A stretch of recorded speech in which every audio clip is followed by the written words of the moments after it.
네, 오늘 설교의 제목은 우리의 소망, 영광, 기쁨은 무엇인가? 라고 정했습니다. 여러분들은 전부 다 소망이 있으실 겁니다. 그죠? 살아오면서 영광되었던 그런 순간도 있을 것이고, 또 살면서 많은 기쁨을 또 누렸을 것입니다. 자, 근데 오늘은 성경에서 말하는 우리의 소망, 영광, 기쁨이 과연 무엇이 되어야 되는가에 대해서 오늘 바울의 말씀을 통해서 또 한번 우리가 살펴보려고 합니다.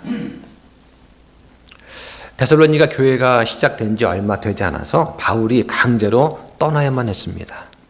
믿지 않는 유대인들이 교회에서 문제를 일으켰어요. 그래서 사도행전 17장에 보면은 시기심이 많은 그런 유대인들이 불량배를 동원해가지고 소란을 피우고 습격을 해서 사도를 끌어내려고도 했었습니다. 그래서 바울과 실라가 한밤중에 몰래 피시를 해야만 했었습니다. 바울은 이 데살로니가 교회에다가 편지를 보내면서 그때 당시를 회상하면서 왜 자신이 갑작스럽게 떠나야만 했는가 하는 그 일을 회상을 합니다. 그러면서 다시 한번 그 형제 자매들을 보고 싶어하는 그 마음이 생겼다라고 말씀을 합니다. 그래서 오늘 본문 2장 10절에서 그러나 형제들아 우리가 얼굴로는 잠시 너희를 떠났지만 마음으로는 떠나지 아니었으므로 크게 갈망하며 너희 얼굴을 보려고 더욱 넘치도록 힘썼다라고 말을 합니다. 그런데 그 이 소망을 이루지 못하게 한 존재가 있어요. 바로 사탄이 막았다라고 말을 한 겁니다. 18절에 그런 까닭으로 우리가 너에게 가려고 했지만 특히나 바울은 한 번 그리고 또 다시 가려고 하였으나 사탄이 우리를 막았다라고 말을 합니다. 그러면서 우리의 소망이나 기쁨이나 환희의 왕관이 무엇이냐 하면서 묻고 있는 거예요. 19절 말씀에 우리의 소망이나 기쁨이나 환희의 왕관이 무엇이냐. 이 환희는 그냥 기쁨이라고 번역을 해도 됩니다. 우리 주 예수 그리스도께서 오실 때에 그분 앞에 있을 바로 너희가 아니냐. 너희는 우리의 영광이요 기쁨이다 라고 바울이 말을 하고 있는 거예요. 자, 우리가 이 말씀을 읽을 때 몇 구절 안 되지만 이 바울이 어떤 심정으로 이 편지를 썼을까 그걸 한번 느껴보면서 오늘 보시면 참 좋겠습니다. 그러면서 우리도 자신한테 같은 질문을 한번 던지면 좋을 것 같습니다. 여러분의 소망은 무엇입니까? 여러분은 지금 무엇을 갈망하고 계십니까? 어릴 때는 소망이 있었던 것 같은데 지금은 소망이 없으신가요? 그 소망이 이루어졌습니까? 아니면 이미 포기하셨습니까? 근데 오늘 본문은 우리한테 또 다른 소망이 있다라고 말을 하고 있어요. 앞으로 장차 대환란이 시작되기 전에 교회는 하늘로 올라가게 됩니다. 교회는 그리스도의 정원한 신부예요. 그래서 하늘에 올라가서 어린 양의 혼인식에 참석하게 됩니다. 자, 그런데 이런 어린 양의 혼인식에 참석하기 전에 시부기 때문에 먼저 정결하게 되어야 됩니다. 그 과정이 뭐냐? 그리스도의 심판석에 참여하는 거예요. 이 심판석에서 주님께서는 그리스도인들한테 그들이 거듭난 이후에 자기의 몸으로 행한 그 말과 행동에 대한 상급을 주신다라고 성경 말씀합니다. 그러면서 우리가 한 모든 의로운 일들, 그 다음에 처벌받지 않은 모든 악한 행위들이 다 드러나는 것입니다. 근데 그 일들이 불을 통해서 드러난다라고 성경 말씀을 하세요. 생전에 내가 한 그 모든 일들이 하나님의 영광을 위해서 한 일인가? 그리스도의 몸의 유익을 위해서 한 것인가? 그렇다면 그것은 불을 통과한 후에 남아있게 됩니다. 다른 사람들은 모를 수도 있고 오해할 수도 있지만 그것이 그 동기가 주의 영광을 위해서 한 것인가? 그리스도의 몸, 교회, 형제 자매의 그 지체를 위해서 그 유익을 위해서 한 것이냐? 그렇다면 남아있다는 거예요. 그런데 그것이 동기가 자기 유익을 위해서 한 거라면 그런 헛된 일들은 모두 불에 타버리고 상급을 받지 못하게 된다라고 성경은 말씀을 합니다. 그리스도께서 오시게 되면 심판석 앞에서 상을 받기 위해 서 있을 때 여러분의 이름이 불릴 것입니다. 한 사람 한 사람 부릅니다. 앞에 나가면 주님께서 여러분을 꼭 안아주시면서 여러분한테 왕관을 씌워주실 거예요. 이 심판 속에서는 신실한 그리스도인들한테 그 정도에 따라서 5개의 왕관이 주어진다고 성경 말씀을 합니다. 믿음의 승리자인 여러분한테는 썩지 않는 왕관이 주어져요. 썩지 않는 왕관은 육신의 정욕을 이겨낸 사람들, 그리고 자기의 몸을 성령님께 복종시켰던 사람들이 받게 되는 그런 왕관입니다. 그 다음에 주님의 재림을 사모하는 여러분한테 의의 왕관을 주세요. 대부분의 구원받은 사람들은 의의 왕관을 받을 것입니다. 그리스도인들은 자신이 죽으면 저 천국에 하늘 왕국에 간다라고 믿습니다. 그 하늘 왕국에 가게 되면 우리가 인생에서 겪었던 모든 문제가 다 해결이 됩니다. 우리는 그래서 항상 주의 나라를 사모하게 되는 것이죠. 이 의의 왕관은 예수 그리스도의 나타나심을 사모하는 모든 사람들한테 약속된 거예요. 자, 여러분 지금 2개의 왕관이 지금 보장이 되어 있습니다. 자, 그 다음 3번째가 뭐냐? 전도하면서 혼을 구원한 그런 여러분들한테 환희의 왕관, 기쁨의 왕관을 주세요. 다른 사람을 예수 그리스도께로 인도한 사람들이 받는 것입니다. 저는 무심코 지나가면서 복음을 외쳤을 뿐인데 어느 날 그 사람이 저한테 와가지고 그때 내가 당신은 복음을 듣고 내가 구원받았다. 정말 고맙다라고 할 것입니다. 4번째는 뭐냐? 양떼를 잘 지키는 그러한 지역교회 목자한테 약속된 영광의 왕관이 있습니다. 자, 그런데 목사라고 해서 모두 자동으로 이 왕관을 받는 거냐? 그렇지는 않습니다. 신실하게 성도들을 돌본 그런 목자들만이 받을 수 있는 거예요. 그런데 목사가 아니라도 자기한테 맡겨져 있는 성도들을 신실하게 돌보면 영광의 왕관을 받을 수 있습니다. 예, 예를 들면 각 지역별로 구역별로 인도자가 있을 수 있습니다. 예, 우리는 이제 지금까지 없었는데 내년부터는 우리 그 형제님들을 좀 이렇게 책임을 좀 드리려고 그래요. 그래서 연령대별로 인도자를 한 명씩 좀 정하려고 합니다. 예, 그분들이 좀 책임을 지고 자기 연령대 맞는 분들한테 교제도 좀 하시고 연락도 좀 하고 그런 일을 좀 부탁을 드리려고 그래요. 이것도 성도를 돌보는 일입니다. 이걸 잘하게 되면 나중에 영광의 왕관을 받을 수가 있어요. 자, 그러한 리더를 우리가 정하려고 합니다. 자, 5번째는 뭐냐? 생명의 왕관이 있습니다. 보통 순교자의 왕관이다 라고 불립니다. 그런데 반드시 순교자만이 받는 것은 아니에요. 내가 죽기까지 신실하게 믿음을 지키는 것, 또 시험을 잘 이겨내고 견뎌내면 이 생명의 왕관을 받게 되는 것입니다. 자, 여러분들은 이 5개의 왕관을 항상 마음에 좀 두시고 그리고 이 왕관을 내가 꼭 타야 되겠다 이런 상상하시면서 하루하루 좀 지내보시면 좋을 것 같아요. 자, 여러분의 기쁨은 무엇입니까? 무엇이 여러분한테 진정한 행복과 만족을 주는 것인가요?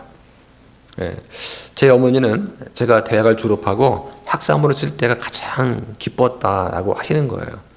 그거 다 하는 거 아닌가 싶을지만은 어머니한테는 그게 가장 컸다고 몇 번 저한테 말씀하시더라고요. 저는 우리 아이들 태어날 때가 가장 기뻤습니다. 우리 아이가 태어났을 때, 그 방에 누워있는 그 아이를 제가 2팔에 안고서 이렇게 올리고 그 아이를 위해서 제가 기도를 했어요. 그때 가장 기쁘더라고요. 그러니까 아이를 안고서 흘리는 그 눈물이라고 하는 거, 그때 제가 처음 한번 느껴봤습니다. 그런데 지금은 더 큰 기쁨을 고대하고 있습니다. 바로 여러분이 저한테는 가장 큰 영광이고 기쁨이 되고 있는 거예요. 그래서 그리스도의 심판석 앞에서 우리가 서로 얼굴을 마주 보면서 기뻐하지 않겠습니까? 단 한 분의 실족함도 없이 저에게 맡겨주신 그 양들을 제가 주님께 잘 인도하는 것, 이게 저한테는 가장 큰 소망이자 영광이고 기쁨이 됩니다. 자, 여러분의 기쁨의 안간은 무엇입니까? 여러분의 삶에서 가장 큰 기쁨을 주는 것은 무엇입니까? 아마 지금쯤 마음속에서 떠오르는 그런 생각이 있으실 것 같은데요.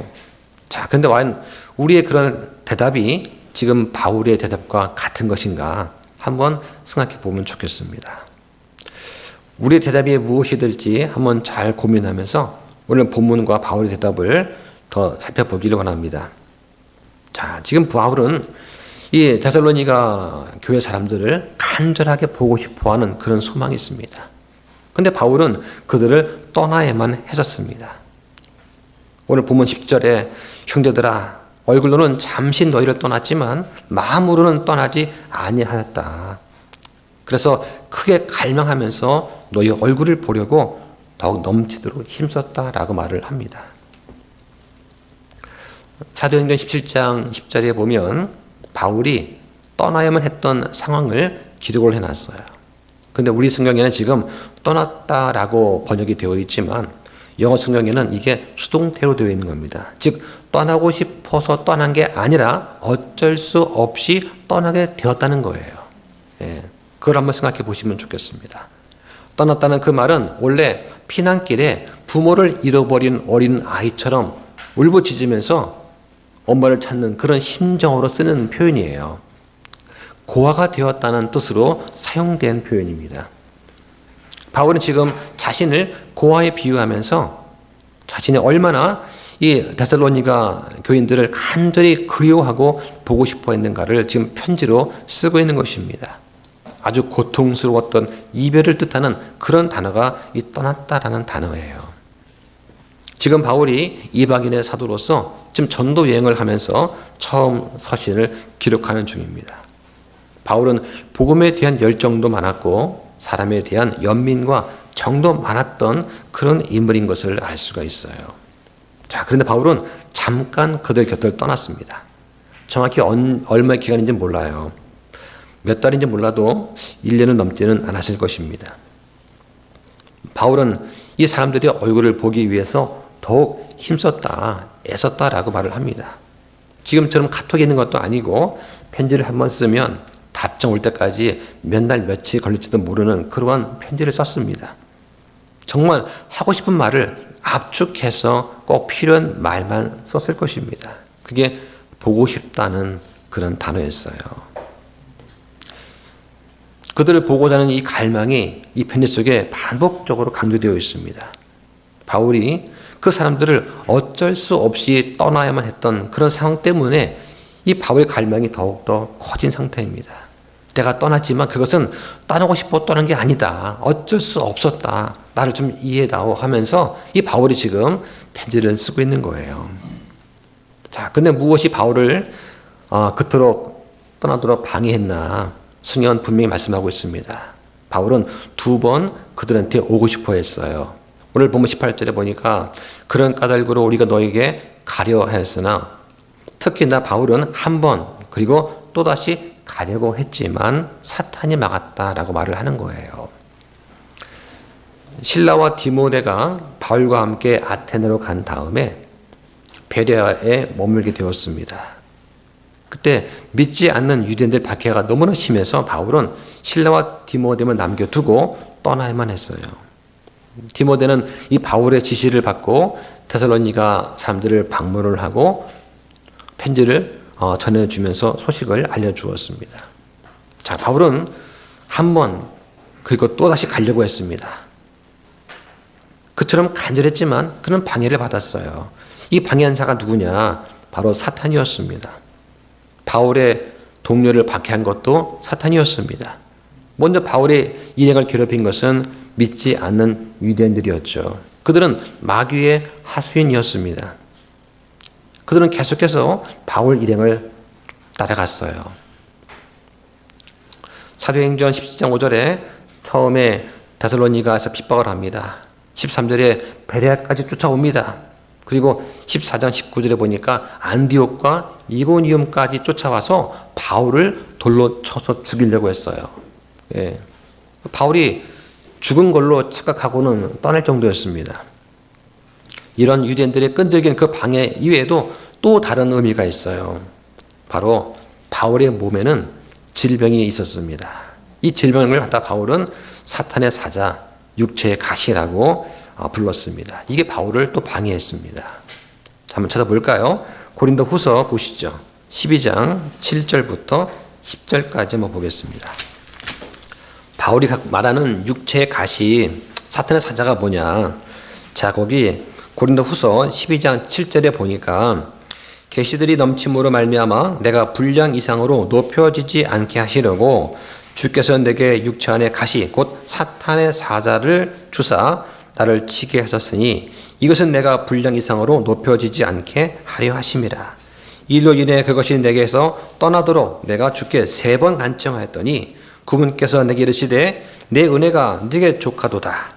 내 강한 능력은 약한 데서 완전하게 되느니라 하셨느니라. 그러므로 내가 오히려 크게 기뻐하며 나의 연약한 것들을 자랑하리니 이것은 그리스도의 권능이 내 위에 머물게 하려 함이라. 자, 10절 함께 봅니다. 시작. 그러므로 내가 그리스도를 위해 연약한 것들과 치욕과 궁핍과 핍박과 고통 당하는 것을 기뻐하노니 이는 내가 약할 그때에 강하기 때문이라. 몸이 너무나 아파서 눈이 보이지 않고 힘들 때 그때 바울은 오로지 예수님만 의지했던 거예요. 자, 그래서 이런 걸 통해 가지고 바울이 이런 고통을 좀 없애달라고 3번 간청했다. 3번 쓰겠습니다. 하나님이 혹시 못 들으셨을까요? 그런 마음으로 한 번 더, 2번 더 간청했어요. 그때 보러 가세요. 내 은혜가 족하다고 하시지 않습니까? 그때 바울이 오히려 감사하며 기뻐했다는 거, 이게 더 놀라운 그런 바울 같습니다. 초대교회 겪었던 이 박해의 궁극적인 원인이 뭐냐? 사탄이었습니다. 하나 더 보겠습니다. 베드로 전서 5장 8절 9절 보시죠. 우리 모두한테도 해당이 되는 그런 말씀입니다. 자, 함께 읽습니다. 시작. 정신을 차리라, 깨어있으라. 너희 대적 마귀가 울부짖는 사자같이 두루다니며 삼킬 자를 찾나니 믿음에 굳게 서서 그를 대적하라. 세상에 있는 너희 형제들도 동일한 고난을 겪는 줄 너희가 아느니라 하고 합니다. 자, 지금 마귀가 울부짖는 사자같이 삼킬 자를 찾는 겁니다. 마귀가 울부짖으면 이 소리에 놀라서 약한 동물들은 오금에 절해서 움직이지를 못하는 거예요. 가만히 있는 것이죠. 그래서 먼저 그 울부짖는 그 포효로 동물들을, 약한 동물을 장악을 하고 그리고 잡아먹는 거예요. 성경은 우리한테 뭐라고 합니까? 믿음에 굳게 서서 대적하라고 합니다. 그러면서 세상에 있는 형제들이 동일한 고난을 겪고 있다 하는 거예요. 내가 지금 하고 있는 이 일을 하나님 영광을 위해서 하는 일인데 왜 나한테 이런 어려움과 고난이 올까? 그런데 성경은 뭐라고 합니까? 주의 일을 하는 선한 의도를 갖고 있다 하더라도 이런 일이 있을 수 있다라고 하는 거예요. 그러니까 낙심하지 말라는 겁니다. 이 말씀이 우리한테도 위로가 되기를 바랍니다. 우리가 주님 뜻대로 살려면 삶이 형통해지는 것이 아닙니다. 그 이전에 먼저 고난이 오게 되어 있어요. 이걸 기억해야 됩니다. 그래 우리가 넘어지지 않게 되는 거예요. 우리가 당하는 아무리 고난이 크더라도 그 고난이 예수님께서 당하신 그 고난에 비하면 어떻겠습니까? 사도가 당한 그 고난에 비하면 우리 고난은 별로 크지는 않을 것 같아요. 우리가 돌에 맞아 봤습니까? 채찍질 맞아 봤나요? 온갖 비난, 모욕. 예수님께서 얼굴에 침을 뱉으시고 숨이 뽑히는 그런 모욕을 당하셨지 않습니까? 우리는 그 정도는 아니라는 것이죠. 또 고난이 오더라도 우리가 능히 감당할 수 있게 해주신다라고 성경은 말씀을 하시는 거예요. 우리는 여기서 바울의 소망과 영광과 기쁨을 발견하게 됩니다. 이 데살로니가 사람들은 바울한테는 소망이었습니다. 왜냐하면 주님께서 강림하실 때 그들을 보기를 바랐기 때문에 그래요. 오늘 본문 19절에 우리의 소망이나 기쁨이나 환희의 왕관이 무엇이냐? 우리 주 예수 그리스도께서 오실 때 그분 앞에 있을 바로 너희가 아니냐? 너희는 우리의 영광이요 기쁨이라고 말을 합니다. 바울이 왜 그들을 보고자 했습니까? 언젠가 그들을 본다는 소망이 바울한테 있었어요. 여기서 말하는 너희는 지금의 너희가 아니라 미래의 너희를 말하는 것입니다. 그리스도께서 오실 때 만나게 될 너희를 말하는 거예요. 우리가 고난 당할 때 과거를 보는 것은 도움이 되지 않습니다. 우리는 현재와 미래에 거해야 됩니다. 어려움에 처할 때 과거에 연연해 하면 안 되는 거예요. 아, 그때가 좋았는데 차라리 그때가 낫지 하면 안 된다는 얘기예요.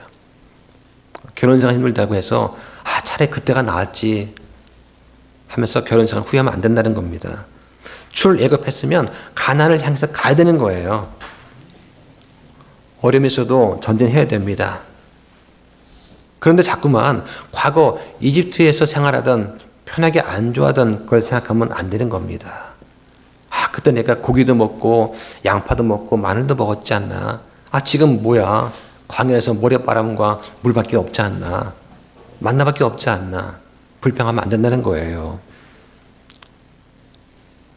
과거의 생활은 육신은 편했습니다. 하지만 노예로서 속박된 몸이었습니다. 자유의 몸이 아니었어요. 출애굽은 구원과 자유를 의미합니다. 더 이상 노예가 아니에요. 더 이상 죄에 얽매이지 않아도 됩니다. 그들은 광야 생활을 했지만 그래도 구원받은 사람들이었습니다. 하나님은 우리한테 미래에 있을 영을 바라보고 하늘을 바라보고 현재의 고난을 인내하라고 말씀하시는 거예요. 적어도 우리는 지금 어떻습니까? 죄와 사명에서 자유케 된 그런 사람도 아닙니까? 지금 바울과 성도인 우리들이 모두 과거와 현재의 고난을 당하고 있습니다. 하지만 거기에 얽매이지 말라고 하는 거예요. 오히려 미래의 영광과 소망을 바라보라고 성경은 지금 말씀하는 겁니다. 그래서 바울한테 그들은 기쁨이고 환희의 왕관이었습니다. 나중에 주님 앞에서 그들을 보기를 바랬습니다. 심판석 앞에서 그들을 보는 건 미래의 일입니다. 미래에 일어날 일이에요. 하지만 현재도 그들은 바울한테 충분히 영광과 기쁨이 된다라고 말을 하는 겁니다. 또 주의 재림을 사모하는 그들한테 의의 왕관이 예비되어 있어요. 한번 보겠습니다. 디모데후서 4장 7절 8절을 보시죠.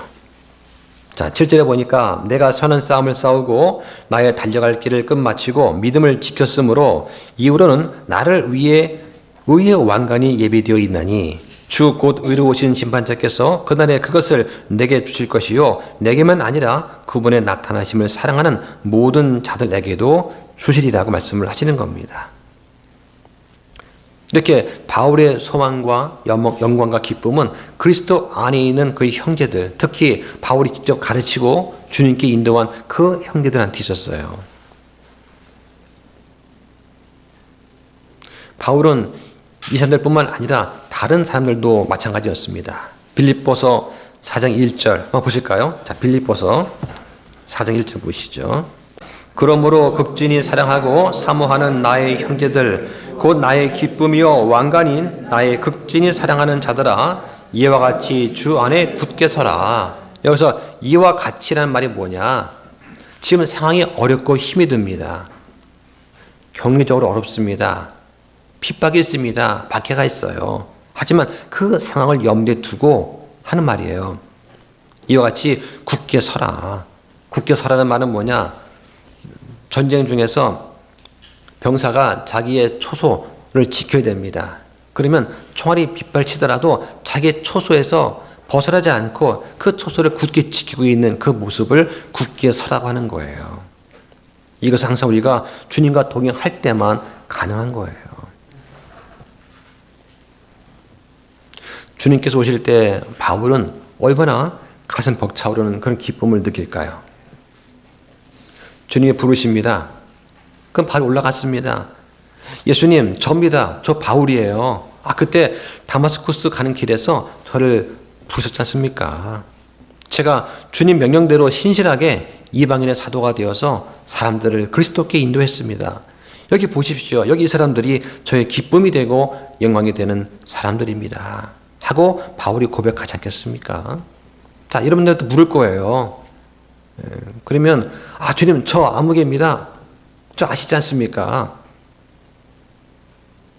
그때 제가 주님 부르시면 응답해서 제가 이렇게 살았고 이러한 선한 일을 했고 주 영광을 위해서 이런 일을 했습니다.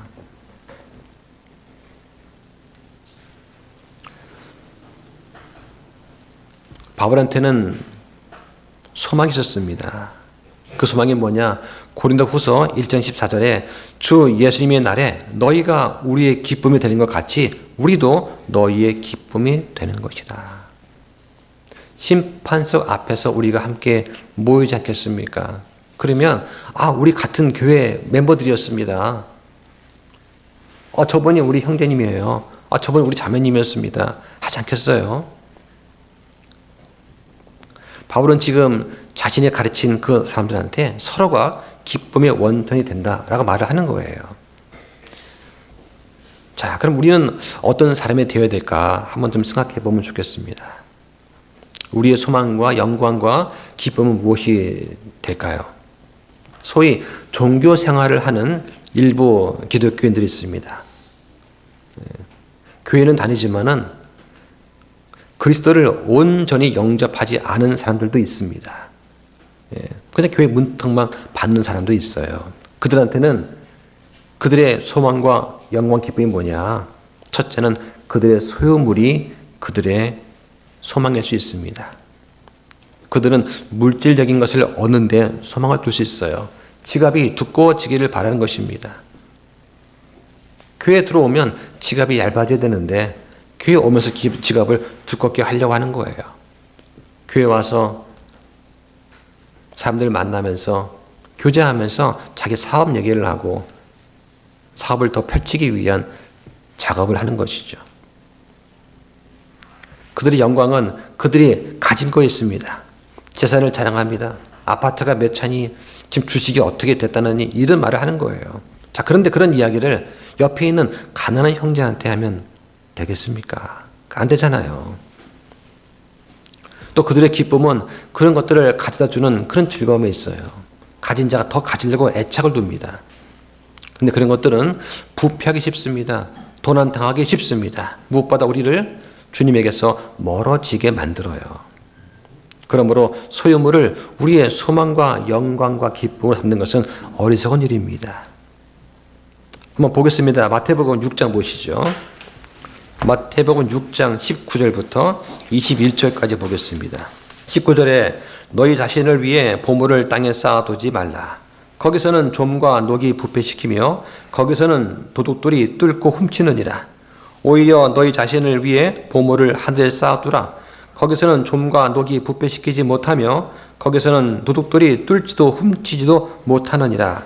21절 읽겠습니다. 시작. 너희 보물이 있는 곳 거기에 너희 마음도 있으리라 라고 하는 거예요. 자, 함께 더 있습니다. 요한 1서 보시죠. 요한 1서 2장 15절 보겠습니다. 자, 15절에 세상이나 세상에 있는 것들을 사랑하지 말라. 어떤 사람이 세상을 사랑하면 아버지의 사랑이 그 사람 속에 있지 아니하니 이는 세상에 있는 모든 것, 즉 육신의 정욕과 안목의 정욕과 인생의 자랑이 아버지에게서 나지 아니하고 세상에서 나기 때문이라. 자, 그 다음 있습니다. 시작. 세상도 그것의 정욕도 사라지나 하나님의 뜻을 행하는 자는 영원토록 거하느니라 라고 말씀을 하시는 거예요. 자, 두 번째는 그들의 직업이 또 소망이 될 수 있습니다. 그들의 소망은 경력의 발전에 있어요.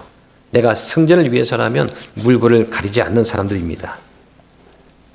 그들의 영광은 직장에서 어디까지 올라왔는지 있어요. 직원에서 대리, 과장, 차장, 부장, 이사, 사장 올라가는데 인생의 모든 걸 거는 사람들이 있습니다.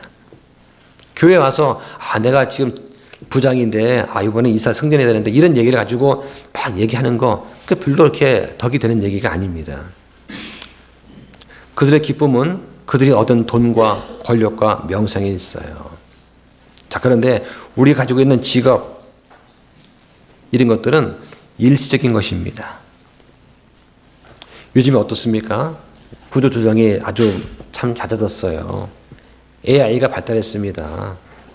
웬만한 일들은 다 기계가 하고 컴퓨터가 대신하고 있어요.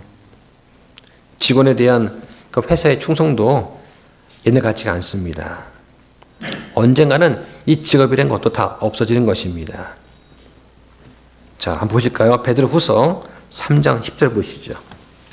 그러나 주의 날이 밤에 도둑같이 오리니 그날에 하늘들이 큰 소리와 함께 사라지고 원소들이 뜨거운 열에 녹으며 땅과 그 안에 있는 일들도 불태워지리라. 자, 새 하늘과 새 땅이 오게 되면 이렇게 되는 것이죠. 물론 그 전까지 주님께서 우리를 부르실 때까지는 우리는 열심히 살아야 됩니다. 최선을 다해서 살아야 되는 건 당연한 거예요. 그래서 우리가 가정을 이루고 부양을 또 해야 됩니다. 그 당연한 겁니다. 자, 세 번째는 가족이에요. 그들의 소망은 그들의 가족이 어떻게 되느냐에 있습니다. 가족이 잘 되는 건 그 당연한 인지상정입니다. 명절 때 모이면 무슨 얘기 합니까? 뭐 우리 손주가 뭐 했네, 우리 손녀가 뭐 했네, 아들, 딸 자랑하는 거 아니겠습니까? 그들의 영광은 그들의 가족이 무엇이 되었는가예요. 자, 그런데 요즘에 뉴스 보면 어떻습니까? 갑질이 많죠. 아이를 하나밖에 안 낳다 보니까 자기 아이가 왕자가 되고 공주가 되는 거예요. 자기 아이가 조금이라도 불리하게 대접받으면 학교에 찾아가고 뭐 그 식당을 주인을 찾아가고 난리 납니다. 부모의 후원을 입어서 불이하게 입학을 하고 취직하고 승진하는 일이 많습니다. 사회가 공정하지 못하고 정의롭지 못한 거예요. 그들의 기쁨은 가족과의 관계가 있습니다. 소유나 직업보다 가족이 더 고귀하고 보람된 것은 맞습니다. 자, 그런데 이 가족조차도 그것이 주는 기쁨과 영광에는 한계가 있어요. 우리는 누구나 죽습니다. 죽음은 가족으로서의 관계를 다 끊어버리는 것입니다. 가족이 죽을 때 그들이 그리스도인이 아니라면 그러면 우리의 소망에 무슨 소용이 있겠습니까? 내 가족이 죽을 때 그리스도를 영접하지 않고 죽는다면 얼마나 허망한 거냐고요. 그런 얘기입니다. 한번 보겠습니다. 마태복음 10장 37절 보시죠. 아버지나 어머니를 나보다 더 사랑하는 자는 내게 합당하지 아니하고 아들이나 딸을 나보다 더 사랑하는 자도 내게 합당하지 아니하다. 주일날 교회를 가야 되는데 아버지 어머니가 반대를 해요. 그럼 어떻게 됩니까? 부모님께 잘 듣기 위해서 안 가야 되느냐? 가야죠. 가야 됩니다. 주일날 교회 가야 되는데 아들, 딸들이 교회 안 가겠다 버팅겨요. 어릴 때는요, 잘 교육시켜야 됩니다. 따끔하게 훈련시켜서라도 시간을 잘 들여야 되는 거예요. 그게 바로 아버지나 어머니보다 주를 더 사랑하는 것입니다. 자녀보다 더 주를 사랑하는 거예요. 자, 그 뒤에 12장 46절 보세요. 여기 보니까 예수님께서 누가 어머니고 누가 형제 자매냐라고 묻는 얘기가 나옵니다. 거기 50절 보니까 50절에 누구든지 하늘에 계신 내 아버지 뜻을 행하는 자 바로 그 자가 내 형제요 자매요 어머니라고 예수님께서 말씀을 하시는 거예요. 그러니까 믿지 않는 가정에서 있다가 교회에 나오면 그 교회 형제 자매가 얼마나 반갑고 얼마나 좋은지 몰라요. 왜? 집에서는 대화가 안 되거든요. 2002년도에 한국일보에 실린 어떤 기사가 있습니다. 그 기사 내용을 잠깐 말씀드리면은 미국의 아이오와주 디모인에 사는 24살 난 청년이 있는데 이름이 네이든 라이트예요. 이 사람 직업이 웹 디자이너입니다. 근데 이 웹 디자이너가 인터넷 경매를 통해서 자기의 영혼을 판다는 광고를 올렸어요. 영혼을 팝니다. 라고 하는 것이죠. 그런데 이제 이게 그 사이트 운영자인 이베이가 이 광고를 삭제를 했습니다. 이건 말이 안 된다 해가지고. 그런데 야후로 바꾸어서 거기서 다시 판매를 했습니다. 근데 팔렸어요. 당신 영혼을 제가 사겠습니다. 얼마냐? 낙찰가가 $31예요. 31달러면 우리나라 돈 한 4만 원 되나요? 예. 영혼의 가격이 31달러는 이 믿을 수 없는 가격의 거리를 성공시키고 나서 이 네이든 라이트라는 사람이 얘기를 한 거예요. 사실은 자기가 경영하는 온라인 잡지를 홍보하기 위한 수단이었다. 그래서 관심을 좀 끌려고 제가 이런 광고를 냈습니다. 라고 하는 거죠. 근데 만약 그것을 마귀가 샀다면 어떻게 되겠습니까? 마귀가 샀다면 네 회사 잘 되게 줄게. 근데 31달러에 내가 살게 했으면 어떨까요? 16세기 독일의 괴테가 쓴 작품이 있습니다. 파우스트라는 작품이에요. 그 소설에 보면은 파우스트라는 학자가 등장합니다. 이 괴테가 아마 자기를 이 파우스트에 감정이입시켜서 썼을 거라 생각이 드는데요. 이 파우스트라는 그 학자가 독일 유명한 비텐베르그 대학을 나오고 신학을 공부합니다. 박사 학위를 따요. 근데 만족하지 못하죠. 그래서 의학, 천문, 수리, 학문을 통달합니다. 세상의 모든 이치를 다 파악하려고 합니다. 그렇게 끊임없는 지식에 불타지만 그러나 한정된 세상의 지식에 식상한 나머지 그는 마침내 마술 세계까지 탐닉하게 됩니다. 더 나아가서는 마지막에 악마와 계약을 하게 되는 것이죠. 시간과 공간을 초월해서 모든 지식과 쾌락을 다 추구합니다. 그런데 자기 영혼을 악마한테 팔아버리는 것이죠. 그리고 악마의 도움으로 나중에 지옥도 갔다 와 보기도 하고 천국도 다녀오기도 하고 그렇게 합니다. 그러면서 하고 싶은 일을 다 해요. 그렇게 24년을 보냅니다. 그러다가 어느 순간 마귀가 나타나가지고 이제 계약 기간 종료되었다 하면서 영혼을 가져가죠. 예, 그 영혼은 지옥에 떨어지게 됩니다. 그리고 영원한 벌을 받게 된다는 내용이 이 파우스트예요. 과연 영혼의 가치는 얼마나 될까요? 원래 영은 하나님 것입니다. 죽으면 영은 하나님께 갑니다. 마가복음 8장 36절에 사람이 만일 온 세상을 얻고도 자기 혼을 잃으면 그게 무슨 유익이 있겠느냐라고 하십니다. 근데 네이든 라이트라는 사람은 아마 영혼의 존재를 믿지 않았던 것 같습니다. 그래서 있는지 없는지도 모를 영혼이라고 생각했기 때문에 그걸 재미삼아서 팔았겠죠. 근데 아이러니한 것은 이 네이튼이라는 사람의 말 뜻이 뭐냐? 하나님에 의해 주어진 사람이라는 뜻이란 거예요. 예. 근데 그 사람은 정작 자기 영혼을 팔아버린 것이죠. 아마 그는 구원받지 못한 사람이 아닐까 생각이 됩니다. 성경에서 가장 어리석은 거래를 한 사람이 있습니다. 너무나 배가 고파서 팥죽 한 그릇에 자기의 장자권을 판 사람 에서가 있습니다. 아마 많은 사람들이 네이든과 같은 그런 일은 하지 않겠지만 결국 영혼을 팔아서 팥죽을 사는 듯한 현대판 에서 삶을 살고 있지는 않은가 싶은 거예요. 네. 어떻습니까, 여러분은? 만약에 나한테 어떤 로또를 당첨시켜 주겠다 조건으로 영혼을 팔아라. 그럼 팔지 않겠습니까? 아마 구원받지 못한 사람은 그러죠. 할 수 있을 것 같습니다. 자, 그럼 우리 모든 그리스도인들은 소망과 영광의 기쁨이 무엇일까요? 첫 번째로 우리의 소망은 천국에서 서로 만나는 것입니다. 주님 강림하실 때 주님 앞에서 예수님과 함께 서로 만나는 그런 부활과 휴거의 복된 소망이 우리한테 있어요. 얼마나 멋진 행사이겠습니까? 얼마나 영광스러운 그런 만남일까요? 한번 상상해 보십시오. 어쩌면 오늘 밤에 주님께서 오실지 모릅니다. 주님께서 공중에 오실 때 세상은 알지 못합니다.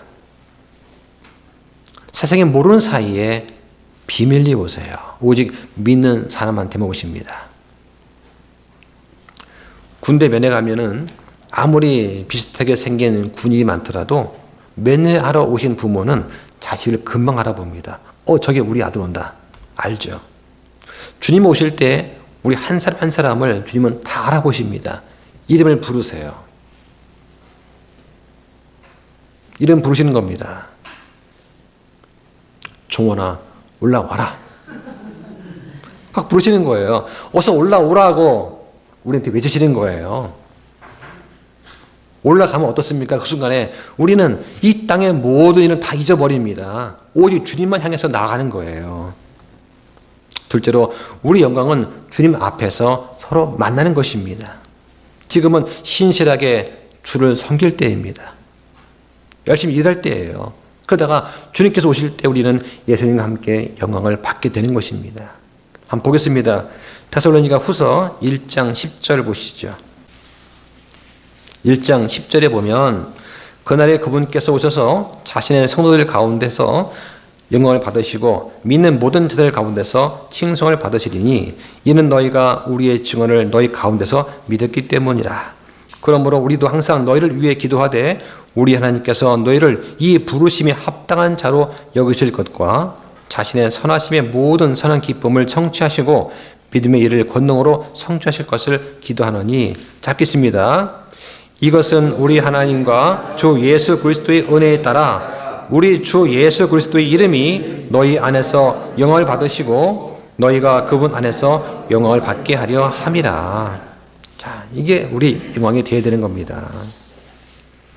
셋째로 우리의 기쁨은 주님 안에서 주님과 함께 성도와 함께 일하는 데서 오는 그런 행복이어야 됩니다. 요한도 다른 사람들이 진리 안에서 걷는 것을 보고 기뻐했다 말을 합니다. 한번 보실까요? 요한 2서 보시죠. 자, 저 뒤에 가셔서 요한 2서는 한 장입니다. 그렇죠? 자, 4절 보세요.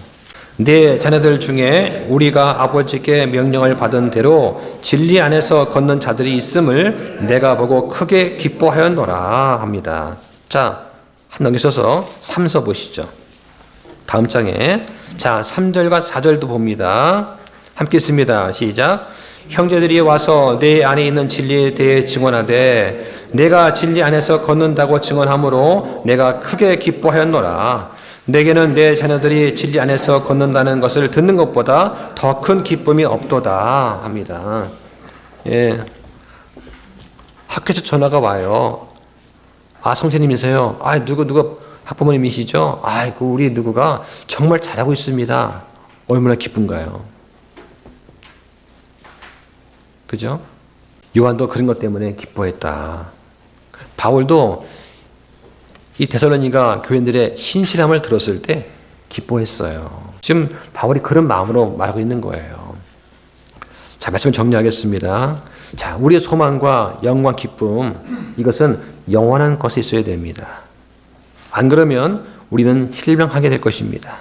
우리의 소유물, 직업, 심지어 가족조차도 참된 영광과 소망, 기쁨을 줄 수가 없어요. 그것은 일시적입니다. 최악의 경우에는 실망을 주고 우리를 주님으로부터 멀어지게 만듭니다. 현재와 미래의 이런 소망, 영광, 기쁨 이런 것들은 대부분 교회에서 형제를 통해서 이루어지는 거예요. 그래서 교회에서 성도의 교제가 참 중요한 것입니다. 그리고 우리 육신의 가족을 잘 포함해서 다른 사람들을 그리스도께 인도하기 위해서 노력을 해야 됩니다. 이런 노력을 통해서 우리가 서로를 가깝게 하고 주님과 더 가까워지고 영원토록 지속이 되는 그런 것을 만들어낼 수가 있습니다. 지금 이 데살로니가 교회 안에는 바울한테 어려움을 주는 그런 사람들이 있습니다. 그런데 그 사람들조차도 나중에 미래에는 다 바울의 올개간이 될 거예요. 그 미래는 언제냐? 예수님께서 다시 오시는 때입니다. 이때 성도들은 다 부활하고 휴거해서 그리스도 심판석 앞에 서게 됩니다. 그래서 이 편지를 쓰고 있는 바울이나 읽고 있는 성도들한테 이 바울의 글이 큰 위로가 되었을 겁니다. 오늘 말씀을 받아들이면서 우리는 진정 서로한테 당신은 우리한테 영광과 기쁨이 됩니다 라고 말할 수 있어야 할 것 같습니다. 자, 한번 해볼까요? 자, 옆선을 보시면서 말해보시죠. 당신은 우리의 영광과 기쁨입니다. 자, 한번 해보시죠. 네, 자, 이 말씀을 우리가 지금뿐만 아니라 나중에 그리스도 심판석 앞에서도 할 수 있어야 되겠습니다. 아, 그때 몇 년 전에, 몇십 년 전에 우리가 이 말씀을 우리가 서로 외쳤지 않습니까?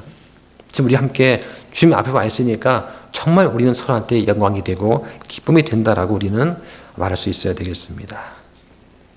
그 마음을 잊지 마시기 바랍니다. 우리가 이렇게 서로한테 영광이 되고 기쁨이 되는 그런 교회가 되기를 주님 이름으로 축원합니다. 기도하겠습니다.